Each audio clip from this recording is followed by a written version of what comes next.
Kecamatan Gedung yang dirahmati Allah dan seluruh jajarannya, Bapak Ibu undangan yang berbahagia, anak-anakku, bersyukur pada Allah dengan mengucapkan Alhamdulillahirabbil alamin.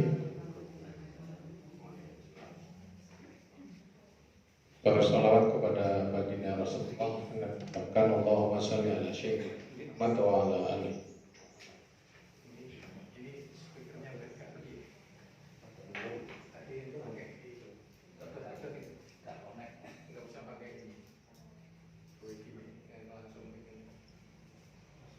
Cek.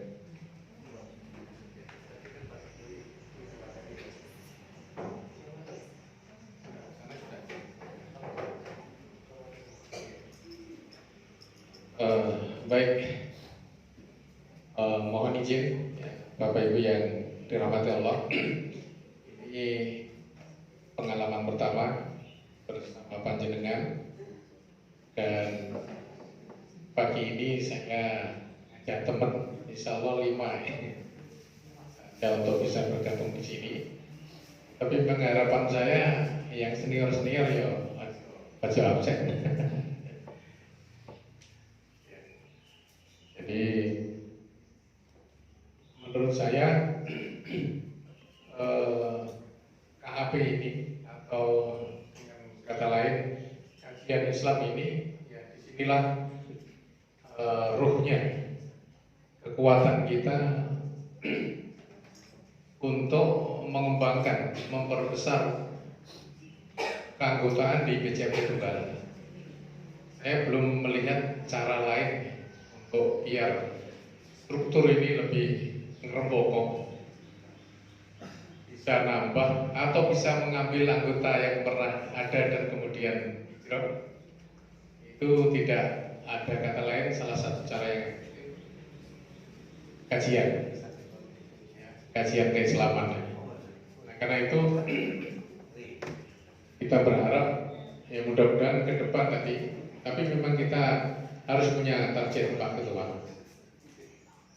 Jadi targetnya bagaimana? Mungkin setahun 2 tahun kita punya gedung sendiri khusus untuk kajian. Setahun kita punya sound system yang bagus, yang nggak ganggu, miliknya SD ya, nggak diotong-otong. Nah, itu harus menjadi target pengurus sehingga hadir itu duduknya enak, mendengarkannya juga nggak dandut-dandut kayak gini ya.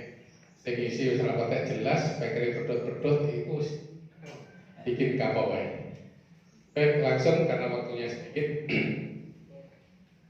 Bapak Ibu rahmatullah, menurut saya selaku aktivis, seorang harogi, seorang pergerakan, kita ini kan pergerakan, karena yang diundang adalah para pengurus baik STIA maupun PCM-nya. Itu tidak ada kata lain, kalau ingin eksis terus, solusinya memang kajian keislaman, seperti yang katakan. Itu yang pertama. Yang kedua, perbanyak amal soleh. Karena amal soleh ini menjadi penyeimbang. Kekuatan kita, ruh kita bergerak ini kajian dan perbanyak amal soleh. Maka kerisauan Rasulullah itu pernah digambarkan di dalam Al-Quran. Ini surat Maryam ayat 59, surat Maryam ayat 59. A'udzubillahi minasyaitonir rajim. Fa khalafa min ba'dihim khalafu adha'us salata wa taba'u syahawati fa sawfa yalqauna ghayya. Kemudian datanglah setelah mereka generasi pengganti yang mengabaikan sholat dan mengikuti hawa nafsu. Mereka kelak akan tersesat. Jadi generasi kita menurut prediksi Rasulullah itu semakin ke belakang, semakin kualitasnya menurun. Jadi kalau di Indonesia ini kualitas menurun, kuantitas menurun. Ya enggak kira-kira? Saya dulu kecil itu Islam katanya 95%, 90, 87. Sekarang yang fit itu 85%. ada penelitian 85% umat Islam ini masing-masing mayoritas ya, itu 30-nya dia Islam. Ini mengenal sholat. Kemudian 10%-nya sholatnya benar. Dan hanya 5% mereka yang tegak dalam sholatnya. Bayangkan. Berarti yang tidak sholat berapa itu? 55%. Pak Kiai Rustam, benar orang kira-kira nanti dikaji. Saya pernah membaca itu. Termasuk juga interaksi mereka ke dalam Al-Quran. Itu hanya 3%. Umat Islam Indonesia itu yang interaksi betul, moconnya benar, dan dia berusaha untuk mengamalkan. Nah, Bapak Ibu rahmatullah, dan kondisi seperti ini ya wajar kalau kemudian akhir-akhir ini kita ini menjadi objek terus ya. Jadi objek mayoritas tapi menjadi objek, menjadi sasaran, menjadi bulan-bulanan ini yang kita rasakan. Nah karena itu Bapak Ibu rahmatullah, memang sekali lagi ada dua hal yang membuat kondisi kita sekarang ini umat Islam itu semeraut. Ini kalau jenengan ikuti kajiannya Akib itu ya. Yang pertama itu lemah ilmu, yang kedua adalah lemahnya jiwa. Orang kalau ilmunya sedikit, pasti yang muncul akan trouble. Berkeluarga, wawasan kekeluargaannya itu minim, gegeran. Wajar sekarang ini banyak bercerai. Bekerja di kantor, di sawah, di pasar, karena ilmu, terutama ini ilmu keagamaan ya, yang menjadi rem cakram itu, karena sangat minim, itu selalu sering muncul. Termasuk mohon maaf, di struktur juga di PCM ini, mohon maaf ini kritikan. Kalau ternyata amal ibadah kita tidak kita lipat gandakan, semangat kita belajar agama tidak kita tingkatkan, membaca Al-Qur'annya yang survei mengatakan hanya 3% dari 85% tadi, itu kalau kita tidak ada di dalamnya yang 3%, ya jangan harap kita akan bisa berkembang. Ya, nanti kita sampaikan penjelasannya di belakang. Betul. Jadi Bapak Ibu, kalau kita lihat sejarah Muhammadiyah itu kan dibentuk dari majelis taklim. Jadi Muhammadiyah yang sekarang besar ini, yang mendunia ini, yang sudah menginternasional ini, dulu cikal bakalnya adalah dibentuk dari pengajian, dari majelis taklim, dari kumpulan-kumpulan kecil. Itu. Jadi kalau sekarang ini kita wajib ikut pengajian, datang di majelis taklim, yaitu hukumnya wajib. Karena itu sudah dibuktikan oleh founding father kita, Bapak Kiai Haji Ahmad Dahlan, membuat dia perserikatan ini besar karena berangkatnya dari majelis taklim, dari pengajian-pengajian. Tapi memang sekarang di era digital ini pengajian kalau bisa ya dikemas dalam bentuk yang lebih hebat. Yang pandai IT pakai IT, yang pintar, yang gemar menulis terus menulis. Ya. Di grup-grup itu mohon maaf, HP saya ini grupnya saya 75. Ya. Dan kalau nggak grup bisa buang ini. Kadang kalau apalagi sudah masuk grup alumni ya, yang dibicarakan kan gitu aja.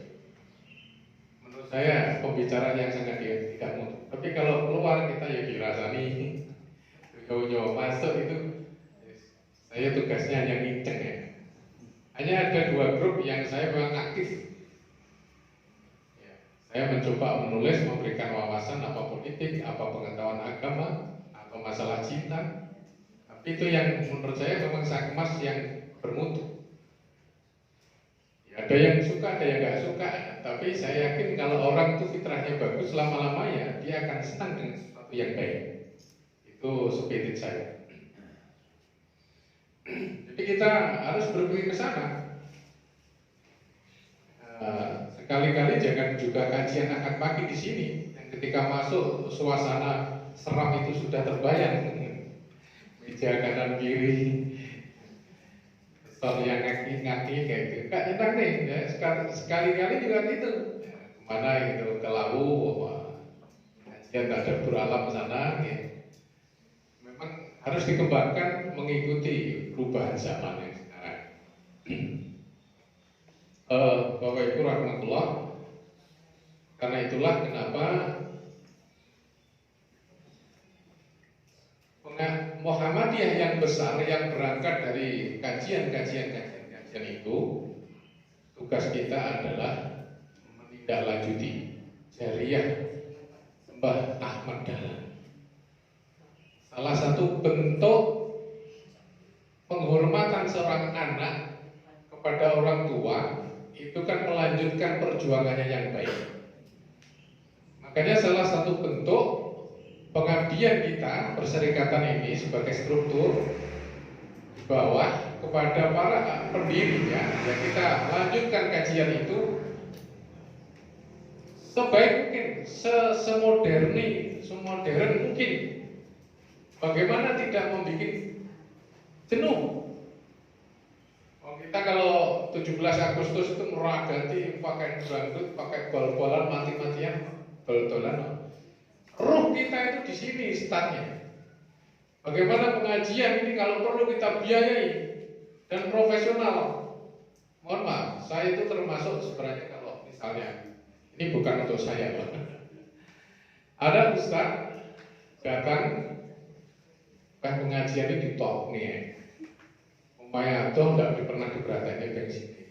Termasuk saya mantap yang nggak setuju sendiri. Ada kisah begini. Teman saya itu ngajari Iqra di kota Surabaya. Sampai putranya tuh pintar ngaji. Tapi digaji 500 satu bulan. Padahal seminggu 2 kali. Nah karena dia mu'alaf, dia juga masih kopeni anjing. Dia suruh melatih anjingnya itu benul begini gitu. Kemudian dia tanya, itu digaji berapa? 2 juta. Sing teman saya akhirnya ya sudah, saya besok nggak mau ngajari ngaji, ngajari anjing nyolot 2 juta. Kita lebih menarik bisnisnya ini. Kita sebagai pelaku jangan begitu, hargai ilmu.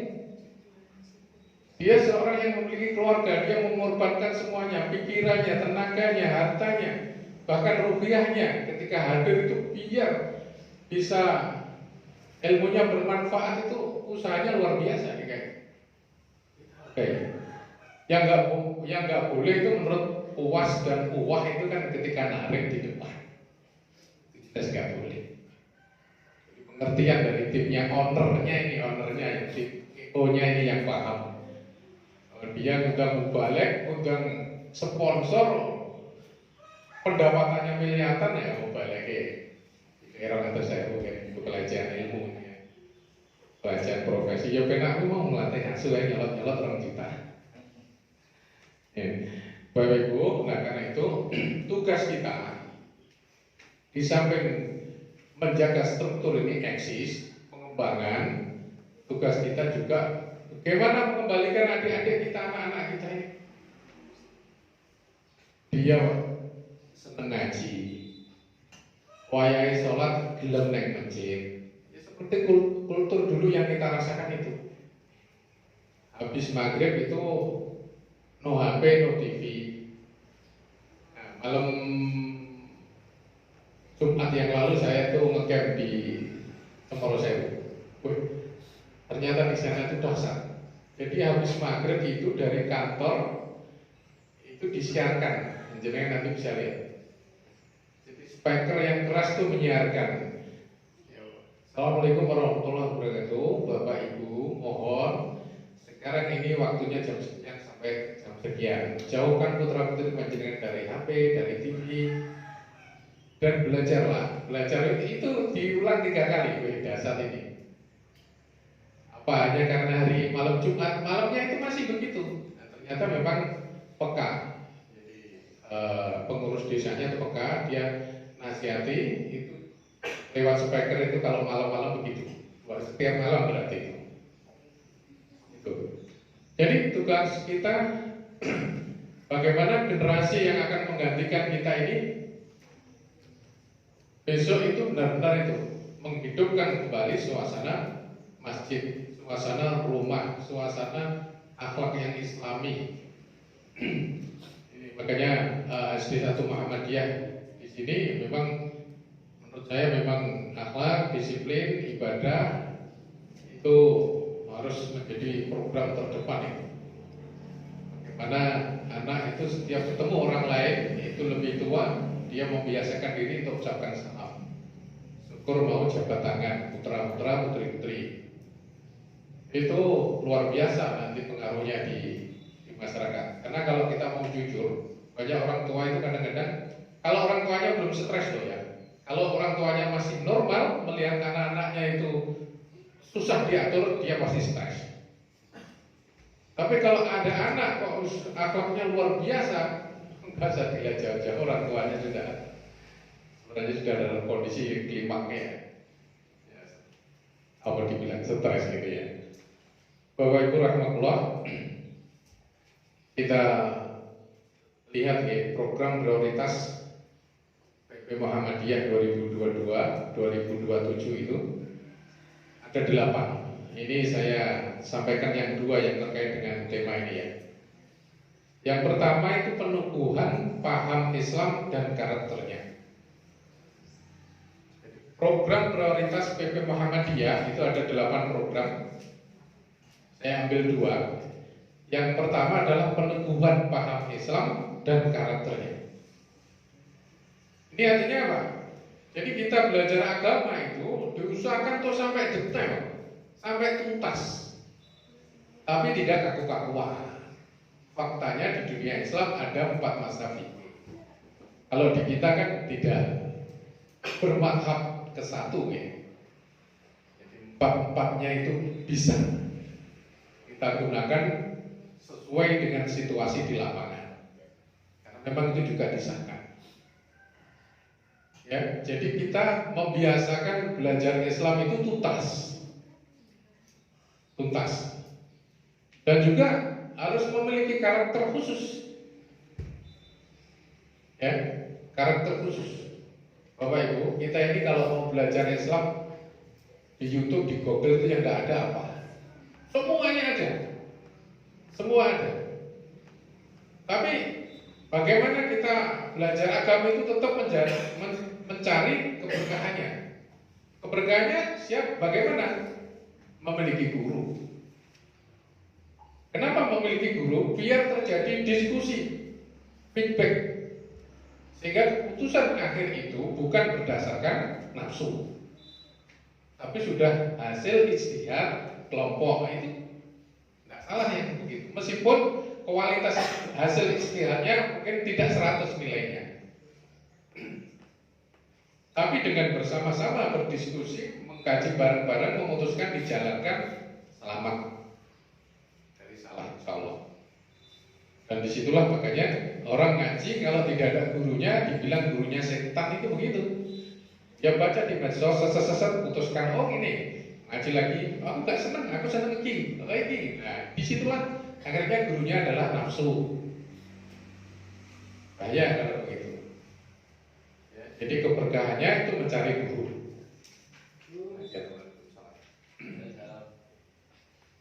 Ya, kemudian yang berikutnya memiliki karakter khusus itu penting sekali. Biar memang masyarakat itu juga nggak bingung. Biar mereka memberikan pilihan. Oh Nahdliyin begini, oh NU begini, oh MTA begini, oh Salafi begini, oh HTI begini, oh Tarbiyah begini. Tidak masalah, memiliki karakter sendiri-sendiri. Kalau di Indonesia ini kan sebenarnya kalau di era Pak Harto, beberapa ormas yang dibekukan itu kan jelas semuanya. Yang maksudnya yang memiliki kesesatan itu kan jelas nyata, mana yang enggak. Tapi karena kepentingan tertentu kadang-kadang ya dibiarkan. Yang terakhir yang heboh itu kan gimana Pak Sumedang Zaitun itu? Indramayu. Kalau berita itu benar itu kan ngeri sekali itu didikannya. Sekarang membangun pondok pesantren Kristen di dalamnya. Kemudian untuk santri yang melakukan perzinahan asal dia menebus 2 juta selesai. Nah, itu kan ngeri. Tapi kenapa dia tetap eksis? Nah, ini perlu dipertanyakan. Jadi indikasinya sebenarnya sudah melenceng jauh. Saya sudah melihat mengikuti kajinya Hidayat dan Abdul Somad itu mengkritik keras tentang Azek. Ya. Yang kedua, program prioritas PP Muhammadiyah, penguatan dan penyebarluasan risalah Islam. Ya. Jadi risalah berkemajuan yang menjadi karakter Muhammadiyah ini menjadi kewajiban kita untuk kita sebarluaskan. Ya. Jadi nanti kita kalau bicara menyebarluaskan ini memang kita akhirnya bicara fikih dakwah. Ya. Bagaimana dakwah yang baik di tengah-tengah masyarakat. Dakwah itu kan menyampaikan, dan kewajiban kita adalah menyampaikan. Tidak sampai membawa dia harus ikut kita. Karena hidayah itu milik Allah. Kalau misalnya dakwah itu harus mengajak orang ikut kita, maka Rasulullah kepada pamannya Abu Thalib itu kan mestinya dia bisa bersikap keras. Apa yang salah di Rasulullah, kan nggak mungkin salah. Tapi begitupun Rasulullah juga tidak memaksa kepada pamannya. Hanya menyampaikan nilai-nilai itu disampaikan. Bapak Ibu rahmatullah, ya Pak.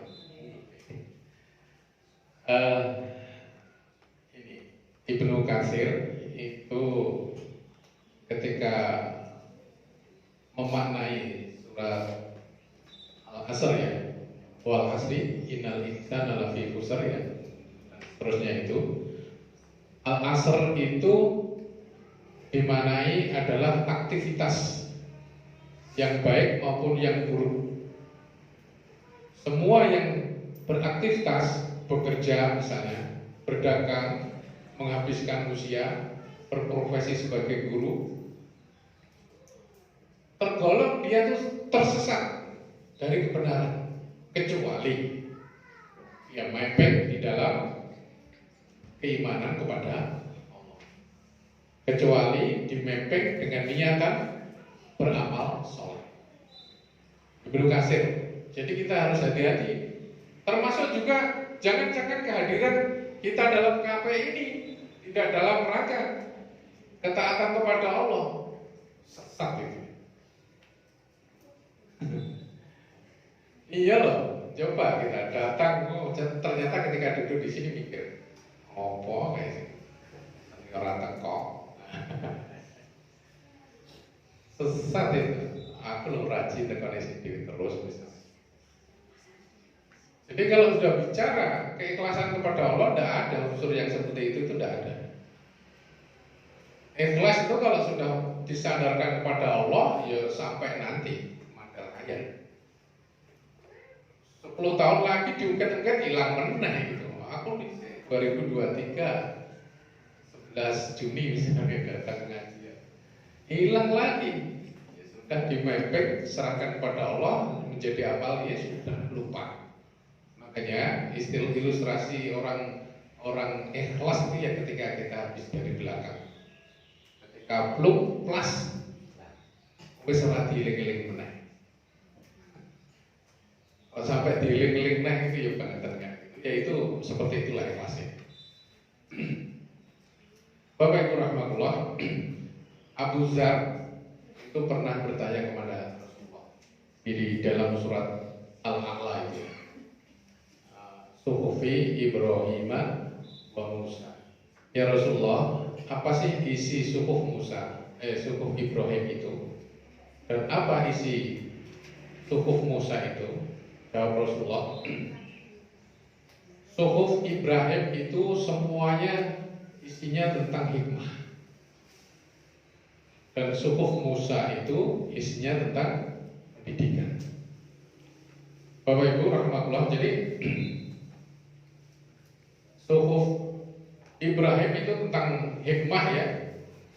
Itu begini, salah satu isinya ini, wahai penguasa, aku jadikan engkau sebagai orang untuk membantu orang-orang yang terzalimi, untuk mendoakan orang-orang yang terzalimi. Aku jadikan engkau penguasa itu bukan untuk mengumpulkan kekayaan sana sini, mendoakan, menyuruh orang untuk mendoakan, meskipun yang mendoakan itu orang kafir sekalipun. Kalau mendoakan orang-orang yang terzalimi oleh penguasa, itu akan dikabulkan. Makanya ada hadis, doa orang yang terzalimi itu makbul. Allah mau mendengar sampai siapapun yang mendoakan itu ya. Orangnya itu fasik lah misalnya. Bahkan ini dikatakan sampai mereka enggak beriman kepada Allah, tapi berusaha untuk mendoakan orang-orang yang terzalimi, Allah akan dengarkan. Itu. Nah sementara isi suhufnya Musa itu berisi tentang pelajaran. Sungguh mengherankan orang yang yakin ada kematian tapi masih saja tertawa-tawa. Orang yang yakin akan takdir tapi masih bersusah payah mencari penghidupan. Orang mengherankan ada orang yang yakin akan ada hisab tapi dia tidak juga segera beramal. Ya, jadi suhufnya Nabi Musa isinya begitu. Percaya takdir, urusan dunia ini mati-matian. Ada kiamat, ada hisab, tapi tidak segera beramal. Nah, Bapak Ibu rahmatullah, maksud saya terkait dengan itu, maka orang mukmin, orang muslim itu kan urutannya itu. Jadi keimanannya kepada Allah itu sempurna dulu. Pokoknya betul-betul Allah dulu. Kalau sudah Allah itu, maka turunannya yang lain-lain itu akan menjadi mudah. Kalau Pak Yai itu kalau nyuwuh nak bahasanya mandi itu sebenarnya bukan kiai. Ya. Tapi karena ayat Al-Qur'annya yang dibacakan. Nah, ayat Al-Qur'an itu cepat membuat reaksi atau tidak ini tergantung sejauh mana keimanan si pembaca itu. Ya. Kita ini kalau sadarnya kepada Allah itu sudah sempurna, masya Allah itu. Di dalam hadis qudsi itu kan, kalau kamu lari aku jadi kakinya, kalau kamu mukul aku jadi tangannya, kalau aku apalagi itu ya benar. Jadi kalau kepasrahan dan keyakinan kita kepada Allah itu sempurna, tidak ada urusan yang tidak bisa kita selesaikan. Saya yakin panjenengan punya momen-momen seperti itu. Saya merasakan sering begitu ya. Tata diri kita, keimanan kita, imbangi dengan berbanyak amal-amal soleh, sekecil apapun, tapi itu amal soleh. Kita tidak pernah menyepelekan. Kalau itu dikatakan Nabi amal soleh, amal kebaikan sekecil apapun, tetap saja itu baik dan berpahala. makan dengan tangan kanan, pakai baju tangan kanan dulu dan berdoa. Ke WC kaki kiri dulu. Itu insya Allah kita sudah terbiasa nggih, Bapak Ibu nggih? Iya tahu, tapi penjiwaan dan kebiasaan kita mengatakan benar ketika melangkah mau berangkat kerja kaki kanan dulu itu belum pada penjiwaan. Itulah harus semuanya jadi sebenarnya itu mudah-mudah Pak amal soleh itu mudah-mudah. Nah sebagai seorang aktivis juga, seorang haroki yang dapat amanah mengembangkan PCM di Gedung Galar ini, semuanya harus nilainya itu harus plus, harus di atas rata-rata masyarakat umum. Kenapa? Karena mereka menjadi sasaran kita untuk kita dakwahi. Kalau yang keluar dari lisan itu akan lewat telinga, tapi kalau yang keluar dari hati itu akan ke hati. Dan orang itu kalau sudah tersentuh hatinya, apapun dia akan lakukan.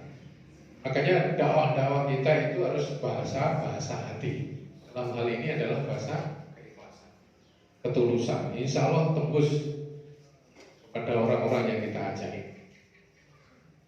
Ya, Bapak Ibu rahmatullah. Nah karena itu terakhir ini agak spesifik ya sebagai kepada seluruh pengurus ya. Ada hadis yang diriwayatkan oleh Imam Bukhari ya tentang niat itu ya.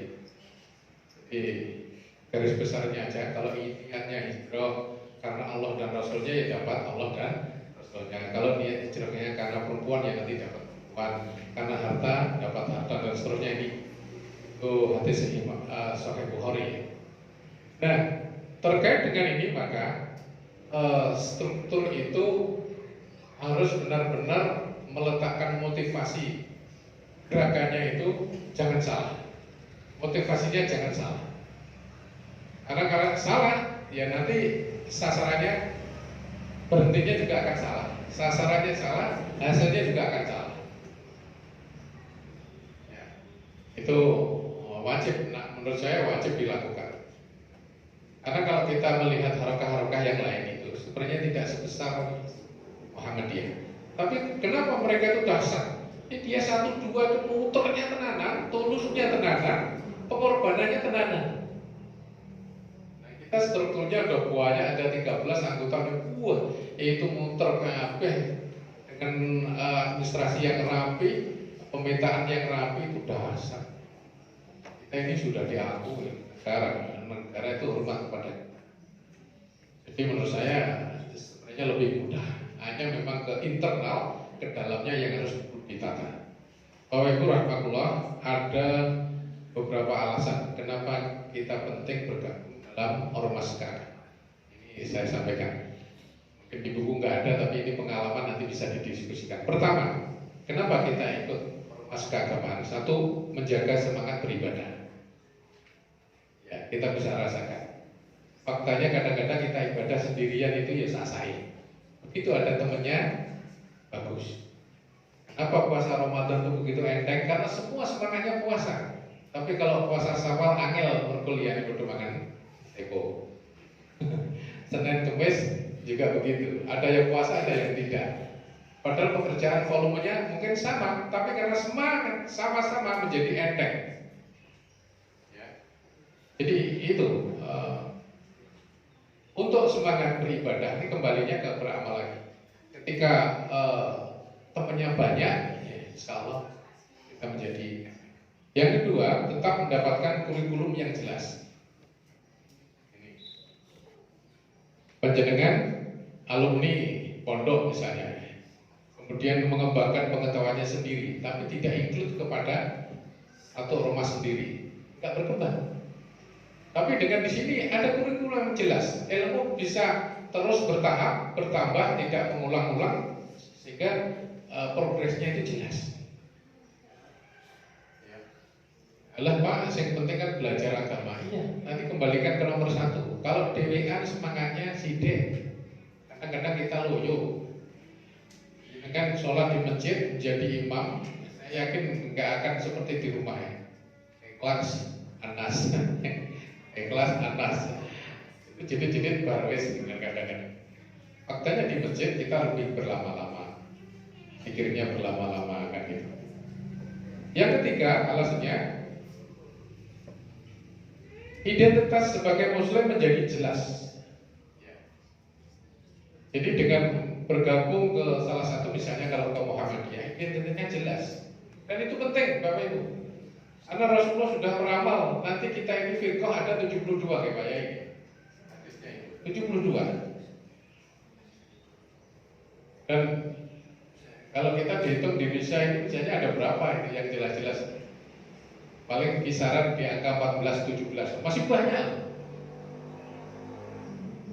Dan nanti kalau ini identitasnya, ini karena kita hidup di negara Pancasila, di negara yang menganut prinsip demokrasi, bukan negara Islam, ya harus jelas.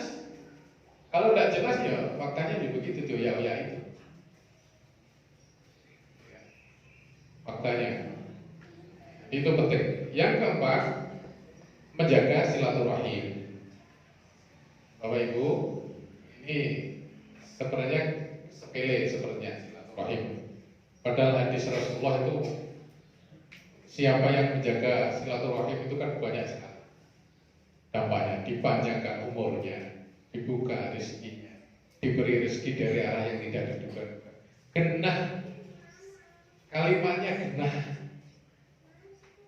Tapi karena penjiwaannya tadi yang kurang maksimal itu loh kadang-kadang, sehingga kita tidak ngefek. Coba kalau datang kemana saja dimepeng niatnya yang bagus, caranya yang bagus, dijiwai, nanti insya Allah pasti akan mendapatkan apa yang dijanjikan oleh Rasulullah itu. Apa rezekinya, apa berkah umurnya, macam-macamnya. Yang kelima, membuat agenda kebaikan. Bapak Ibu, ya, masyarakat itu karena sistem. Jadi kalau kita bergabung ke salah satu ormas keagamaan, itu kan berarti masuk ke dalam sebuah sistem juga. Sekarang ini kalau kita perhatikan, kejahatan yang ada di tengah-tengah masyarakat kita itu sudah tersistem. Kejahatan yang tersistem ini tidak bisa diatasi dengan sendirian. Yang minimal harus dihadapi dengan sistem juga. Ya. Jadi itu pentingnya ya. Yang keenam, menjaga lingkungan atau bi'ah atau milieu ya yang sehat. Kata Rasulullah, "Wakunu ma'as-shadiqin," dan hendaklah kamu bersama orang-orang yang benar. Kalau teman-teman kita baik, insya Allah kita akan kena imbas baik. Orang berteman dengan orang-orang baik seperti orang berteman dengan penjual jeruk atau penjual minyak wangi, kan gitu. Meskipun tidak bisa beli, tapi merasakan manfaatnya, merasakan aromanya. Dan kita harus terus dorong itu. Banyak lingkungan, banyak bi'ah, banyak milieu yang baik-baik. Kalau di mana saja itu kondisinya baik, ya kita akan nyaman. Faktanya akan nyaman. Masih 5 menit. Ya. Bapak Ibu, ada 3 pergaulan yang dapat menumbuhkan karakter baik. Yang pertama, bergaul dengan ahli ilmu. Ya. Bergaul dengan ahli ilmu. Itu kadang-kadang guyone wong pinter kuwi aja wis nyenenge. Membuat kita mendapatkan inspirasi. Apalagi ketika bergaul dengan orang ahli ilmu itu memang benar-benar membahas satu masalah. Mateng tadi. Ya. Jadi bergaulah dengan orang-orang yang ahli ilmu. Yang kedua, bergaul dengan ahli ibadah. Kenapa? Kalau kita bergaul dengan orang ahli ibadah, minimal ada spirit, ada semangat tentang mengejar akhirat itu yang bisa dia tularkan. Ya. Kalau kita sering ya bergaul dengan orang ahli ibadah, Insya Allah ketika sendirian pun kita kok nggak beribadah itu ya ingat menjadi termotivasi, sudahlah. Dulu pernah begini bersama mereka kan gitu. Tapi kalau bergaulnya dengan orang-orang ahli maksiat, mohon maaf, ketika kita sendiri melihat kemaksiatan itu, pasti pressure kita nggak kuat. Udah mabuk mendas gelas ya. Anggoku biasa 5 gelas, nah kan gitu akhirnya. Sering melihat sehingga pressure-nya menjadi tidak kuat. Yang ketiga, bergaul dengan orang miskin. Nah, apa yang bisa diambil dari orang-orang miskin itu qanaahnya, zuhudnya, ikhlasnya, insya Allah ya, atau kesabarannya. Jadi ternyata ya 3 hal ini ya, kalau kita mau bergaul itu mendatangkan manfaat. Bapak Ibu rahmatullah, terakhir, sekarang induk apa yang sebaiknya kita ikuti? Ormas keagamaan yang apa sebaiknya kita ikuti? Nah, di sini ya Muhammadiyah. Tapi kalau misalnya ada yang hijrah, ya minimal tidak salah lagi, karena salah yang lain juga baik ya. Pertama, kriterianya ormas yang baik itu yang teruji dan terbukti manfaatnya. Muhammadiyah ini 1912 sampai sekarang berarti sudah 109 atau 11 kisaran kalau baca diri 111. Ada sebuah ungkapan begini, kalau sebuah ormas keagamaan usia pendirinya lebih lama, lebih panjang dari usia organisasinya, itu jelek namanya. Tapi kalau usia ormasnya lebih panjang dari usia pendirinya, itu tanda-tandanya dia bagus. Apa ada yang usia ormasnya lebih pendek dari pendirinya? Banyak. Ya. Dan Muhammadiyah ini luar biasa, sudah teruji dengan waktu yang luar biasa. Kalau ormas yang lain itu paling cepat ada di Indonesia tahun 80-an, 90-an berkembang. Jadi belum setua kita. Apakah nanti ketika usia 90, 100 juga akan tetap eksis seperti kita? Faktanya ada yang gak cocok dengan iklim Indonesia dan kemudian terpaksa harus dibekukan, harus dicabut izinnya. Kan banyak sekali. Jadi masalah ormas sendiri itu tidak hanya kita bicara tentang heroik, semangat. Ya kita ini dakwahnya sampai mati kok. Kita ingin terus eksis berdakwah ini sampai kita nanti nggak kuat gitu. Jadi kalau menuruti semangat aja ya semangat ya, kadal bareng malah kene. Nah, keberkahannya kayak Mbah Ahmad Dahlan itu malah gak kita dapat. Sekarang Mbah Ahmad Dahlan itu luar biasa. Beliau yang menelurkan sekarang ini dapat jariah dari kita, dari seluruh Indonesia, bahkan seluruh dunia. Jadi itu. Kemudian yang kedua kriterianya yang jelas nasabnya dan sesuai dengan kultur agama lingkungan setempat. Jelas nasabnya. Kita ini jelas. Nahdiyin jelas. Jadi sesuai dengan kultur di Indonesia. Jadi itu tadi masing-masing ormas pasti punya latar belakang berdirinya. Banyak di Indonesia ini yang lahirnya di luar negeri, kemudian hadir ke Indonesia. Tentu semangatnya, item-itemnya Yo, karena pertimbangan lingkungan, misalnya di Mesir, misalnya di Yordan, misalnya di Bangladesh atau di Arab Saudi, pasti punya ciri khas khusus. Kenapa berdiri? Kalau Salafi itu di Arab Saudi, Ikhwan Muslimun di Mesir, sama Tabligh di India atau di Bangladesh, HTI di Yordan.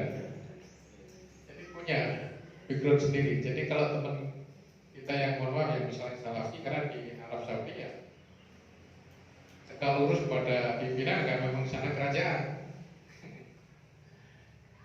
Ya, karena di sana kerajaan sudah tertinggi ya raja itu. Jadi siapapun mereka, contohnya begitu. Nah kita ini alhamdulillah dengan kultur dan lingkungan kita di Indonesia, kita gunakan aja yang versi Indonesia. Karena memang lahan dakwah kita di sini, munculnya di sini mau dakwah di Bangladesh, di Arab Saudi, di Mesir, kebiasaan sehari-harinya beda. Sudah, semuanya kalau sudah ada rujukan itu. Yang ketiga, cirinya yang baik itu yang tidak terkait langsung dengan partai politik. Ini saya sampaikan. Bapak Ibu, partai politik yang pernah besar di Islam itu siapa? Ayah siapa? Masyumi. Tahun berapa? Ya, tahun 55. Majelis Syuro Muslimin Indonesia itu pernah menjadi wadah partai politik Islam terbesar.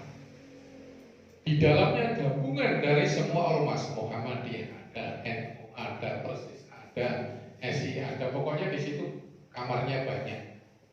Ya. Tapi realitanya kenapa tidak bisa eksis dibanding dengan partai kiri?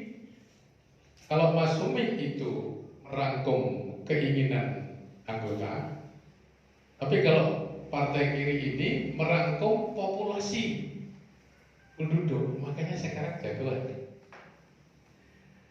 Itu. Jadi yang kita ini nuruti karpe kotak-kotak mau, dituruti karpe malah gak melaku-melaku. Nah sini ini merespon pertumbuhan populasi ini itu. Ini makanya besar.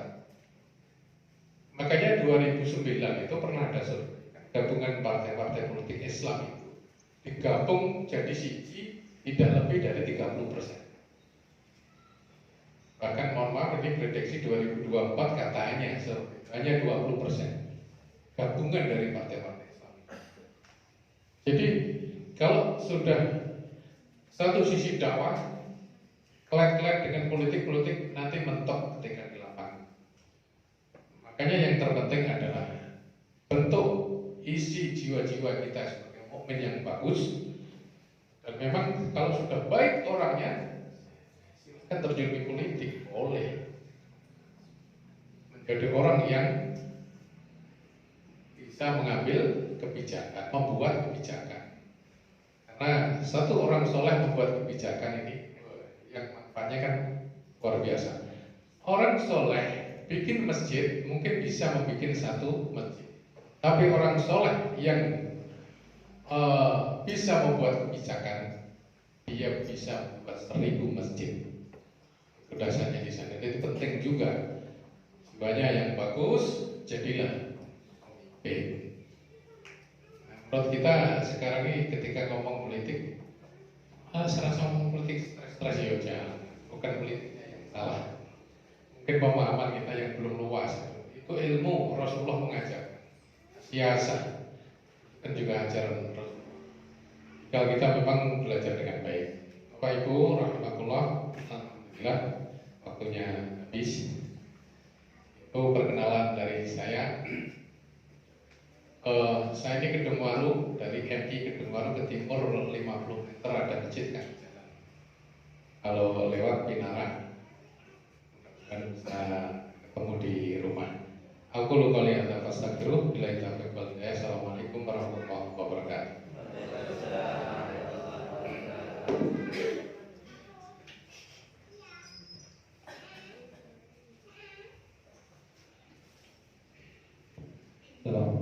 Terima kasih Pak Ali. Bapak sekalian, barangkali ada